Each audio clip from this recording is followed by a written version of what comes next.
Hello students, मेरा नाम है अभिषेक वर्मा और स्वागत है आपका हमारे चैनल स्टडी क्लास पे। जहां आज हम आपके लेकर आए हैं डीएलएड का प्रथम वर्ष का प्रश्न पत्र 7वां जो कि है योग शिक्षा। जी हां, आज हम आपके लिए प्रथम वर्ष का फर्स्ट ईयर का योग शिक्षा विषय लेकर आए हैं जो कि प्रश्न पत्र क्रमांक 7वां होता है। जी हां स्टूडेंट्स, आपकी जानकारी के लिए मैं बता दूं कि ये पूरी जो है विषय योग शिक्षा ये 4 इकाइयों में बटी है। यानी कि इस पूरे सीरीज पर मैं 4 वीडियोस देकर आऊंगा और 4 वीडियोस में चारों इकाई कवर अप करूंगा। ये हमारी इकाई पहली की वीडियो है। स्टूडेंट्स, अगर आप हमारे चैनल पर नए हैं तो आप हमारे चैनल को सब्सक्राइब करके हमारे चैनल की प्लेलिस्ट को चेक कीजिए। आपको बहुत सारे सभी विषयों के फर्स्ट ईयर सेकंड ईयर सारे विषय मिल जाएंगे। साथ ही साथ आपको वीडियो लेक्चर्स और पीडीएफ नोट्स और बाकी चीजें चाहिए तो आप दिए गए नंबर पर संपर्क कर सकते हैं, जहां आपको बहुत ही कम दाम में सारे PDF, important question, answers, notes सब कुछ मिल जाएगा। तो चलिए बिना किसी देरी के शुरू करते हैं और बात करते हैं इस इकाई 1 की। तो योग शिक्षा जो है 7वां विषय है और उसका पहला इकाई है योग का परिचय। जी हाँ, 4 इकाई में से पहला विषय है, पहला इकाई है इसका योग का परिचय और ये कुल इकाई है 5 अंकों की। जी हाँ, इस इकाई पर यानी इस एक वीडियो को देखकर आप 5 अंक हासिल कर सकते हैं अपने योग शिक्षा विषय में। तो ये इकाई जो है 5 अंकों की है और ये 1 मार्क्स का इसमें से एक क्वेश्चन पूछता है वस्तुनिष्ठ और 2 मार्क्स के 2 क्वेश्चन। यानी कोई लॉन्ग क्वेश्चन नहीं है, कोई 5 नंबर के 4 नंबर के सवालों को याद करने की जरूरत नहीं है क्योंकि वो आएंगे ही नहीं इस इकाई से। इस इकाई से सिर्फ वस्तुनिष्ठ प्रश्न और 2 अंकों के 2 प्रश्न आएंगे, यानी आपको 2 अंकों वाले छोटे छोटे शॉर्ट यानी लघु उत्तरीय प्रश्न याद करने हैं। तो चलिए स्टूडेंट, हम बात करते हैं कौन सा सबसे मोस्ट इंपॉर्टेंट क्वेश्चन है। लेकिन उससे पहले कि अगर आपको मेरी मेहनत जरा सी पसंद आती है और आप मेरे चैनल के वीडियोस हमेशा देखते हैं तो प्लीज चैनल को सब्सक्राइब जरूर कीजिए और बेल नोटिफिकेशन को ऑल पर रखिए। अगर आप मेरे चैनल पर नए हैं तो प्लीज सब्सक्राइब करके ज्वाइन बटन दबाइए। आप ज्वाइन कर सकते हैं सिर्फ 29 रुपए में और आपको ज्वाइन करने के बाद लेटेस्ट चीजें यहां पर मिल सकती है चैनल पर, जो दूसरों को नहीं मिलेंगी, सिर्फ ज्वाइन करने वाले को मिलेंगी। तो आप ज्वाइन जरूर कीजिएगा। तो चलिए देखते हैं सबसे मोस्ट इंपॉर्टेंट क्वेश्चन और उसमें सबसे पहला प्रश्न है योग का अर्थ बतलाइए कि योग का अर्थ क्या होता है। तो योग का अर्थ है भाई, योग अर्थ है। अब बता दूं आपको कि योग जो है ये एक शब्द है। अब आप ध्यान ये रखिएगा कि जब भी कभी आपको किसी भी विषय में किसी शब्द के बारे में पूछे तो पहले उस शब्द का ओरिजिन बताइए, उस शब्द की उत्पत्ति बताइए कि वो शब्द का मतलब क्या है, ये शब्द आया कहां से, और उसका फिर अर्थ बताइए पूरा। ठीक है, हर इसमें यही करना है। जैसे यहां पर मैंने एक और क्वेश्चन लिखा हुआ है, बहुत इंपॉर्टेंट है, बोर्ड में डीएलएड के बोर्ड के एग्जाम में कई बार पूछ चुका है कि प्राणायाम का अर्थ बताइए। ठीक है, तो पहले प्राणायाम शब्द का मतलब बताओ कि किन शब्द से मिलकर बना है, कहां से इसकी उत्पत्ति हुई है, इसका अर्थ क्या होता है। ठीक, तो चलिए हम पहले प्रश्न पर आते हैं। योग का अर्थ बतलाइए कि योग का अर्थ क्या होता है, उसे बताइए। तो योग के अर्थ की बात करें तो योग जो है शब्द संस्कृत में युज धातु से मिलकर बना है। योग शब्द जो है संस्कृत में युज धातु में धन्य प्रत्यय लगाने से बनता है। ये जो संस्कृत का योग शब्द है, याद रखिए योग संस्कृत का शब्द है और ये युज धातु, संस्कृत में जो युज धातु होती है उसमें धन्य प्रत्यय लगाने से बनता है। अब युज का अर्थ होता है संयुक्त होना, मतलब एक होना, मिलना, जुड़ना। ये जो युज शब्द है उसका अर्थ है संयुक्त होना, मिलना, अर्थात योग का अर्थ है जो संयुक्त करता है, यानी जो जोड़ता है, जो संयुक्त करता है, वही योग का अर्थ है। आपको वस्तुनिष्ठ में पूछ सकता है कि योग का अर्थ है डैश। पहला ऑप्शन कि योग का अर्थ होता है भिन्न करना, योग का अर्थ होता है विभिन्न करना, योग का अर्थ होता है जोड़ना, योग का अर्थ होता है संयुक्त करना। तो सही उत्तर होगा संयुक्त करना। जी हाँ, तो योग का अर्थ होता है संयुक्त करना, ये ध्यान रखना। आपको कभी आपको पूछे योग का अर्थ बतलाइए तो बता दीजिए भाई योग का अर्थ होता है संयुक्त करना। लेकिन 2 नंबर के लिखने पूछेगा तो आप एक लाइन लिखोगे योग का अर्थ है संयुक्त करना तो आपको नंबर नहीं मिलेंगे। तो आपको क्या करना है, लिखना है कि योग शब्द जो है संस्कृत के युज धातु से लिया गया है जिसमें धन्य प्रत्यय लगाने से बनता है और इसका अर्थ होता है संयुक्त करना। ठीक, तो युक्त का अर्थ संयुक्त होना, अर्थात योग का अर्थ है जो संयुक्त करता है। तो आई होप आपको समझ गया पहला इंपॉर्टेंट क्वेश्चन। अब बढ़ते हैं दूसरे इंपॉर्टेंट क्वेश्चन की तरफ। योग के प्रकार बतलाइए। भाई योग का अर्थ हो गया, योग के प्रकार भी बतलाइए ना। तो योग के प्रकार जो होते हैं वो कुल होते हैं 4 तरह के योग होते हैं। 4 योग के प्रकार हैं। कौन कौन से? राजयोग, कर्म योग, भक्ति योग और ज्ञान योग। जी हाँ, पहला है राजयोग, दूसरा है कर्म योग, तीसरा है भक्ति योग, चौथा है ज्ञान योग। तो 4 होते हैं योग। ठीक है, आपको ध्यान रखना योग के कितने प्रकार हैं? 4 प्रकार है।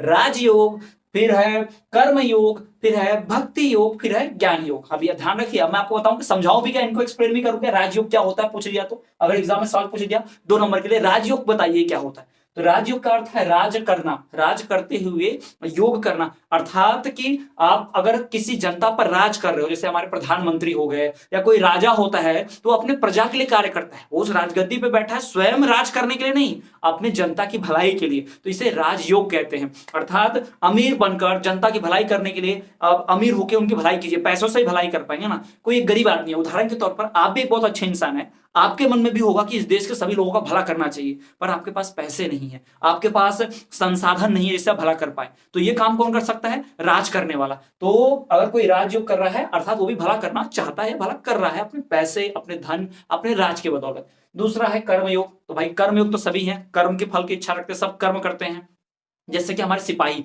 वो अपने कर्म से हमारे देश की रक्षा कर रहे हैं, तो वो भी एक प्रकार का योग है, तप है। योग का अर्थ ही समझ लीजिए, तप, कठिन तपस्या, ठीक है। तो कर्म योग, फिर आता भक्ति योग, जो भगवान की भक्ति करते हुए भजन गीत गाते हुए सुख शांति की कामना करते हैं, वो होता है भक्ति योग। और फिर है ज्ञान योग, मैं आपको यहाँ ज्ञान दे रहा हूं, आप ज्ञान अर्जित कर रहे हैं, तो ये क्या होगा? ज्ञान योग। हम दोनों ज्ञान योग से जुड़े हुए, हम दोनों ज्ञान योग परफॉर्म कर रहे हैं, यहाँ पर कर रहे हैं, ठीक। तो ये हो गया योग के प्रकार, योग का अर्थ हो गया, योग के प्रकार हो गया। अब बढ़ते हैं अगले प्रश्न की ओर। प्राणायाम का अर्थ बतलाइए भाई, प्राणायाम का अर्थ क्या होता है? प्राणायाम क्या, उसका अर्थ देखते हैं। भाई प्राण का आयाम प्राणायाम है, यानी प्राण का आयाम आना, विस्तार होना, यही प्राणायाम है। जी हाँ, अब ये प्राणायाम शब्द है, पहले इसके बारे में बताइए भाई। मैंने आपको पहले भी कहा कि योग है तो योग शब्द का अर्थ बताइए, फिर प्राणायाम शब्द को समझाइए। तो प्राणायाम शब्द को समझे तो प्राणायाम शब्द दो पदों से मिलकर बना है, प्राणायाम, यानी पहला प्राणायाम में प्राण और दूसरा आयाम, और का संयोजन, यानी प्राण और आयाम का संयोजन, यही है प्राणायाम। प्राण और आयाम जब मिलते हैं, आयाम मतलब विस्तार, प्राण को और दूर फैलाओ, विस्तार करो, तो जब प्राण और आयाम मिलते हैं तो वो होता है प्राणायाम, इसे ही संयोजन कहते हैं। प्राण अर्थात प्राण शक्ति, तथा आयाम का अर्थ दीर्घता और विस्तार है। जी हाँ, आयाम का अर्थ क्या है? दीर्घता और विस्तार। प्राण का अर्थ है प्राण शक्ति तथा आयाम का अर्थ है दीर्घता और विस्तार। इस तरह प्राणायाम का अर्थ क्या हुआ मिलाकर? प्राण के आयाम तथा विस्तार या प्रसार से होता है। प्राणायाम का अर्थ हो गया प्राण के विस्तार, प्राण के विस्तार या दीर्घता करना, उसका यही क्या है, उसका अर्थ हो गया। तो ये मैंने आपको प्राणायाम का अर्थ बता दिया। कभी भी ऐसे सवाल लिखने आए तो पहले उस शब्द को समझाइए, जैसे यहाँ योग के शब्द को समझाया कि संस्कृत धातु से दिया गया, प्राणायाम को बताया कि दो पद से मिलकर बना है ना। तो इस प्रकार से शब्द को पहले समझाइए, फिर उत्तर लिखिए उसका। तीसरा, चलिए अगले बढ़ते हैं, तीसरा चौथा प्रश्न, योग की 1 से 14 वर्ष समूह के बच्चों के लिए आवश्यकता महत्व बताइए। बहुत इंपॉर्टेंट है। अब ये पूछा है सवाल कि 1 से 14 साल के जो बच्चे हैं उनके लिए योग का क्या महत्वपूर्ण है, योग क्यों उनके लिए जरूरी है। अब आप ये देखिए, अगर योग जरूरी नहीं होता तो ये आपके विषय में ही नहीं होता। अब आपके विषय में है, प्रथम वर्ष द्वितीय वर्ष दोनों के विषय में, तो भाई योग इंपॉर्टेंट है, हम सभी जानते हैं। हाल ही में योगा को इंटरनेशनल डे में घोषित किया गया है और योगा डे मनाया जाता है, इंटरनेशनल योगा डे। भारत ने योगा को पहचान दिलाई है। भारत में जो है योगा ये बड़ा फेमस हुआ है और भारत में योगा को पहचान दिलाई है कि ये भारत से उत्पन्न हुआ है, बहुत अच्छा सिस्टम है। इस योगा के द्वारा क्या कर सकते हैं? मन की शांति, शरीर की हष्टपुष्टि हो सकती है। कई सारे रोग जो डॉक्टर नहीं ठीक कर पाते, बड़ा बड़ा अंग्रेजी दवाई, सो योग के जरिए ठीक हो जाते हैं। जी हाँ, तो ये बहुत सारे विदेशी डॉक्टर भी, हमारे खुद के देश के डॉक्टर भी रेफर करते हैं कि योग करना चाहिए। ठीक है, तो चलिए देखते हैं कि 1 से 14 वर्ष तक के जो बच्चे हैं, ये जो 1 से 14 साल के जितने भी बच्चे होंगे, उन सब बच्चों के लिए योग क्या फायदेमंद है, योग का क्या फायदा है। तो पहला, शारीरिक तथा मानसिक। जी हाँ, शारीरिक तथा मानसिक मेहनत। भाई शारीरिक तथा मानसिक महत्व है ना, शरीर और मन जो है स्थिर होगा। ये देखिए, शारीरिक तथा मानसिक स्थिरता, यानी स्टेबल होगा, चंचल नहीं होगा, घबराएंगे नहीं, चिंता नहीं करेंगे, एकदम शांत चित्त रहेंगे। किसकी वजह से? योग की वजह से। आपने देखा होगा जब कोई घबराता है, बौखलाता है, गुस्सा आता है, तो उसे शांत होकर मेडिटेट करने कहा जाता है, शांत होइए, ध्यान लगाइए कहा जाता है ना। क्यों कहा जाता है? कि योग में शक्ति है उसे शांति करने की। तो शारीरिक तथा मानसिक स्थिरता मिल जाती है। दूसरा, संपुष्टता, सबलता एवं सुस्वास्थ्य। संपुष्टता यानी हष्टपुष्ट, एकदम स्वस्थ, और सबलता मतलब स्ट्रॉन्ग, एकदम मजबूत, और सुस्वास्थ्य माने स्वास्थ्य हमेशा अच्छा रहेगा, रोगों से दूर रहेगा, ये योग करने की मदद से। चेतना तथा स्फूर्ति, ज्ञानेंद्रियों का जागरण, शरीर में लचीलापन। आप खुद रामदेव बाबा को देखिए, इतने बूढ़े हो गए लेकिन दाढ़ी के उनके सर के भी बाल सफेद नहीं हुए, काले हैं। साथ ही साथ बाबा जी ऐसे ऐसे अपने शरीर में लचीलापन, ऐसे ऐसे योग करते हैं कि अभी भी वो निरोगी है एकदम, है ना। तो वही योग करने से क्या होता है? चेतना तथा स्फूर्ति यानी जागृति आती है। स्फूर्ति यानी कि एनर्जी, ऊर्जा बनी रहती है। जैसे अभी मैं आपको पढ़ा रहा हूं, मैं आपको ये वीडियो लेक्चर जब मैं बना रहा था तो मैं रात में बना रहा था, यानी रात में वीडियो रिकॉर्डिंग कर रहा था। मैं रात के 11 बजे वीडियो रिकॉर्डिंग कर रहा हूं अपने रूम में, अपने यूट्यूब वाले रूम में। तो मैं पूरे दिन भर काम करने के बाद, कोचिंग इंस्टीट्यूट में पढ़ाने के बाद, अपने स्कूल में पढ़ाने के बाद, फिर मैं घर पर आके रात में यूट्यूब वीडियो बना रहा हूं, तो इससे अभी भी मेरे अंदर कोई एनर्जी की कमी नहीं है, कोई ऊर्जा की कमी नहीं है। क्यों? क्योंकि मैं सुबह उठकर एक्सरसाइज करता हूं। यानी योग जो है अपने आप में कसरत है, ये दिन भर ऊर्जा देती है। मैं सब प्रकार के आसन तो नहीं करता, हाँ थोड़े बहुत से योग के जो आसन है वो कर लेता हूं मैं, ठीक है। तो इससे शरीर में ऊर्जा स्फूर्ति बनी रहती है। फिर ज्ञानेंद्रियों का जागरण, यानी जो हमारी ज्ञानेंद्रिय हैं, जो कुंडलियां हैं, जिनके जागरण से हमारा शरीर जो है हष्टपुष्ट रहता है, हमें ज्ञान का अभाव होता है और हम हमेशा स्वस्थ रहते हैं, उनका जागरण करना भी क्या है? योग के जरिए होता है। शरीर में लचीलापन आता है। आपने देखा होगा कुछ लोग ऐसे होंगे जो क्या करते होंगे, थोड़ा सा सामान भारी उठाएंगे तो पीठ में मोच आ जाएगी, कमर में मोच आ जाएगी, है ना। तो क्या होता है, क्योंकि वो पढ़ाई के साथ साथ फिजिकल मतलब इन चीजों में इन्वॉल्व नहीं होते। अब वो कुछ ऐसा करते होंगे, पढ़ाई लिखाई कुछ भी करते होंगे, लेकिन हाँ अब फिजिकल चीजों में इन्वॉल्व नहीं है, तो शारीरिक कष्ट नहीं हो रहा। जैसे मैं एक शिक्षक हूं तो मुझे पढ़ाना होता है और मेरा सारा काम मानसिक है, मुझे कोई भाग दौड़ नहीं करनी है, किंतु मैं जब भी समय मिलता है, रविवार के दिन या कभी छुट्टी होती है, तो हम अपने दोस्तों के साथ मोहल्ले मिलकर क्रिकेट खेल लेते हैं, वॉलीबॉल खेल लेते हैं, ताकि मैं स्फूर्ति एनर्जी बनी रहे। और मुझे खेल का बहुत शौक है, हमारा शरीर हष्ट-पुष्ट रहे, ये बहुत मैं करता हूं और आपको भी करना चाहिए। और जब भी समय मिले योगा जरूर करना चाहिए, इससे शरीर में स्फूर्ति रहती है, शरीर लचीला बना रहता है और कभी भी ये बहुत कई बार मोच आना, फ्रैक्चर होना या फिर नस लग जाना, इस प्रकार की शिकायतें नहीं होगी अगर हम योगा नियमित रूप से करते रहें तो, ठीक है। तो ये हो गया हमारा प्रश्न क्रमांक 4 का उत्तर कि छोटे बच्चों को जो 1 से 14 साल के हैं उनको क्या फायदा होगा योग से, योग का महत्व हो गया ये, ठीक।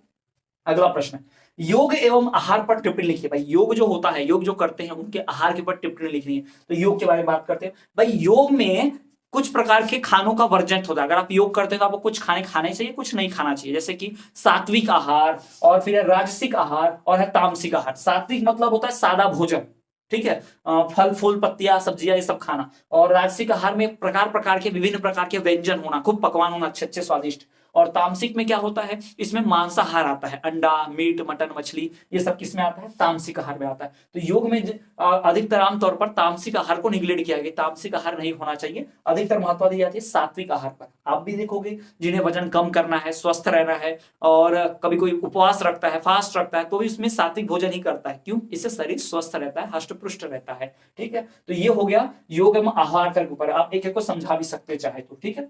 उसके बाद पूछा यम क्या है, बड़ा इंपॉर्टेंट क्वेश्चन। यम, यम मतलब ये एम एन अल्फाबेट वाला यम नहीं, ये यम जो अंदर से जो गुण आते हैं उन्हें यम कहा जाता है। तो यम जो है ये 5 प्रकार के गुण होते हैं जो समाज में सार्वभौमिक है, मतलब सबको मानना चाहिए या सबके द्वारा माने गया कि भाई यही सही है ना, ऐसा ही होना चाहिए। तो यम जो है 5 प्रकार के सामाजिक और सार्वभौमिक गुण है। इनमें से कौन से वो 5 गुण है? तो अहिंसा, सत्य, अस्तेय, ब्रह्मचर्य और अपरिग्रह। जी हाँ, अहिंसा मतलब लड़ाई झगड़ा नहीं करना, हिंसा नहीं करना। सत्य मतलब हमेशा सत्य बोलना। और अस्तेय मतलब होता है हमेशा लीन रहना, अपने धर्म के रास्ते पर चलना। ब्रह्मचर्य यानी कि भोग विलास से दूर रहना, काम वासना से दूर रहना, ब्रह्मचर्य का जीवन पालन करना। और अपरिग्रह मतलब अपना घर छोड़कर, त्याग कर, कुटी में, जंगलों में, पहाड़ों में तपस्या करना, ज्ञान अर्जित करना, ये अपरिग्रह है ना, घर से मोह ना होना, ये सारी चीजें। तो ये हो गया यम। तो ये प्रकार यम जो है 5 प्रकार के सार्वभौमिक सामाजिक गुण है। कौन से 5? तो ये है अहिंसा, सत्य, अस्तेय, ब्रह्मचर्य, अपरिग्रह। तो ये हो गए सबसे मोस्ट इंपॉर्टेंट 6 क्वेश्चन। जी हाँ स्टूडेंट, ये 6 क्वेश्चन में से आपको 1-2 मार्क्स का क्वेश्चन गारंटेड 100% पूछेगा ही पूछेगा। अब बढ़ते हैं अगले कुछ इंपॉर्टेंट क्वेश्चंस की तरफ, जहां से 2 मार्क्स का क्वेश्चन आपको एक और जरूर पूछेगा। तो चलिए देखते हैं वो क्वेश्चंस। सो स्टूडेंट्स चलिए हम बढ़ते हैं अगले महत्वपूर्ण प्रश्नों की ओर। तो इसमें महत्वपूर्ण प्रश्न क्रमांक 7 है, योग शिक्षण के उद्देश्य लिखिए। मतलब भाई योग जो सिखाया जाता है, योग जो शिक्षण है उसका उद्देश्य क्या है। अब आप और मैं योग शिक्षण पढ़ रहे हैं, प्रथम वर्ष में भी है, द्वितीय वर्ष में भी है। तो योग का कुछ नियम होगा, योग का कुछ उद्देश्य होगा कि ये उद्देश्य पूरे हो, इसलिए हम ये कर रहे हैं, ये सिखा रहे छात्रों को। तो बच्चों को जब योग सिखाते हैं या बड़े जब योग सीखते हैं तो कुछ ना कुछ उस कार्य का उद्देश्य होता है, यानी योग का कुछ उद्देश्य होता है। तो चलिए उन उद्देश्यों की बात करते हैं, कौन से वो उद्देश्य हैं। सबसे पहला है मानसिक तथा शारीरिक स्वास्थ्य संरक्षण। हमारा मन और हमारा शरीर स्वस्थ रहे, यही सबसे पहला उद्देश्य होता है योग करने का। योग करना मतलब अपनी ताकत थोड़ी खर्च करना है, योग टाइम पास के लिए थोड़ी किया जाता है। योग किया जाता है ताकि हमारा मन, हमारा शरीर जो है वो संरक्षित रहे, सुरक्षित रहे, ठीक। दूसरा कारण शारीरिक तथा मानसिक विकास, हमारे शरीर का तथा हमारे मन का अच्छा विकास हो, इसलिए हम योग करते हैं। मन शांत रहे, शांत रहेगा तो मन अच्छा सोचेगा, शरीर शांत रहेगा, मन शांत रहेगा तो हमारे शरीर की भी उन्नति होगी। अगर हम चिंता में लगे रहेंगे, क्रोध में रहेंगे तो शरीर की उन्नति नहीं हो सकती है ना। तो शरीर की उन्नति के लिए हमें क्या चाहिए? शरीर तथा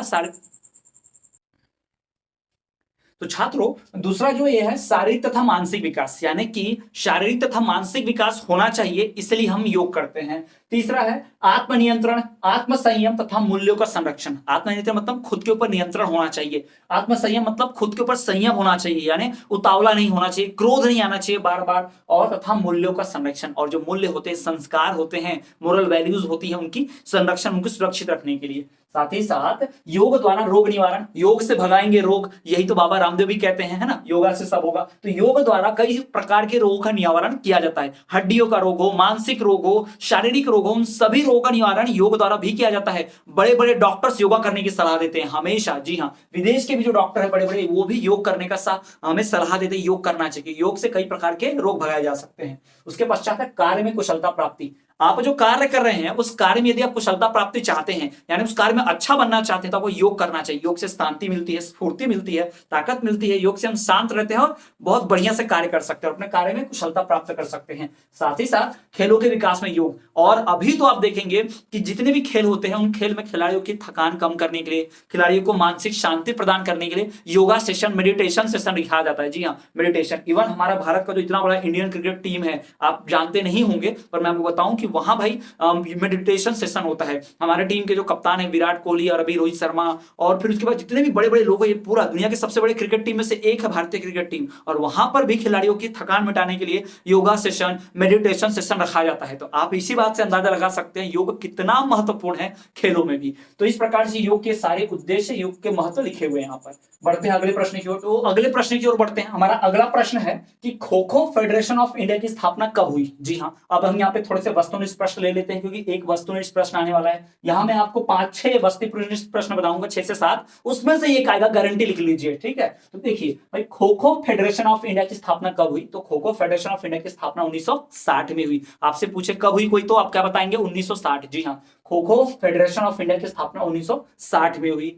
दूसरा, खेलों के प्रकार कितने हैं। जब खेल 2 प्रकार के होते हैं, एक आउटडोर बाहरी खेल और एक भीतरी खेल, यानी घर के अंदर खेले जाने वाले carrom, chess, outdoor cricket, football. जी हाँ, तो खेल के 2 प्रकार होते हैं, आउटडोर, इंडोर, घर के भीतर, घर के बाहर, ठीक। उसके बाद योगासनों का अर्थ क्या है। योगासन का मतलब है साधना, योगासन मतलब साधना, और ऋषियों ने बताया है, महर्षि पतंजलि के अनुसार ही, कि योग वह सुखद स्थिति है जिसमें हम स्थिर रहें, अपने आप को स्टेबल कर सके, वही योग आसन है, ठीक है। योगासन का अर्थ होता है सुखद और स्थिर स्थिति, यानी कि साधना, यही क्या हमारा योग का अर्थ है, योगासन का अर्थ है। योगाचार्यों ने, अब इसके बाद बढ़ते हैं,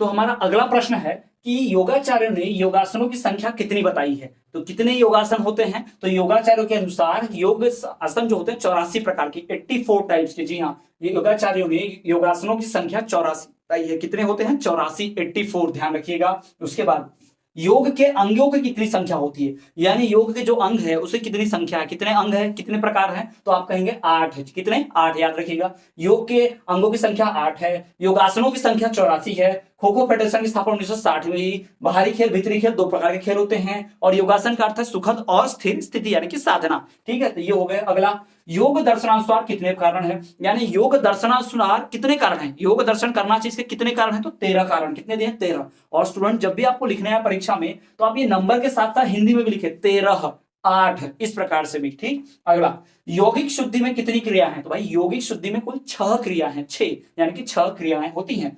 योगासनों के प्रमुख नियम बताइए, और योगाभ्यास करते समय किन किन गलतियों से बचना चाहिए। तो ये 2 सबसे महत्वपूर्ण प्रश्न ये आपको पूछ सकते हैं कि योगासन के जो प्रमुख नियम है, यानी योग करना है तो आसन में आपका प्रमुख नियम क्या होना चाहिए, और योगासन करते हुए कौन कौन सी सावधानी बरतनी है, जैसे कि कभी भी टाइट कपड़े ना पहने, और एकदम नरम बिस्तर पर ना सोए योग करने के लिए ना। तो ये कुछ कुछ चीजें, सावधानियां, वो आपको ध्यान रखनी है, आपको पढ़ लेना है। ये भी बहुत महत्वपूर्ण प्रश्न आपको पूछ सकता है 2 अंकों के लिए, ठीक है। तो ये हो गए हमारे सारे ऑलमोस्ट इंपॉर्टेंट क्वेश्चंस। यहां से आप 5 अंक हासिल कर सकते हैं पढ़ के, गारंटेड। तो यहां से आपको 5 अंक जरूर मिलेंगे। तो स्टूडेंट्स, आई होप आपको ये वीडियो पसंद आया होगा। अगर आपको ये वीडियो पसंद आया है तो वीडियो को लाइक कीजिए, हमारे चैनल को सब्सक्राइब जरूर कीजिए, क्योंकि ऐसी वीडियो बनाने में बहुत मेहनत लगती है। आपका सब्सक्रिप्शन, आपका लाइक और कमेंट मुझे मोटिवेट करता है ऐसे और वीडियो बनाने के लिए। और आप अगर ऐसे और भी वीडियो चाहते हैं तो चैनल के प्लेलिस्ट को चेक कीजिए, प्लेलिस्ट में आपको सारी वीडियोस मिल जाएंगी, हर विषय की वीडियो मिल जाएगी। और तो और स्टूडेंट्स, अगर आपको इन सबके नोट्स चाहिए, डिटेल में नोट्स चाहिए, तो आप दिए गए नंबर पे मुझे संपर्क व्हाट्सएप पे कांटेक्ट कर सकते हैं, मैसेज कर सकते हैं। आपको बहुत ही कम दाम में सारे नोट्स मिल जाएंगे। तो स्टूडेंट्स, ये थी वीडियो योग का परिचय। मिलते हैं आपसे अगले वीडियो में।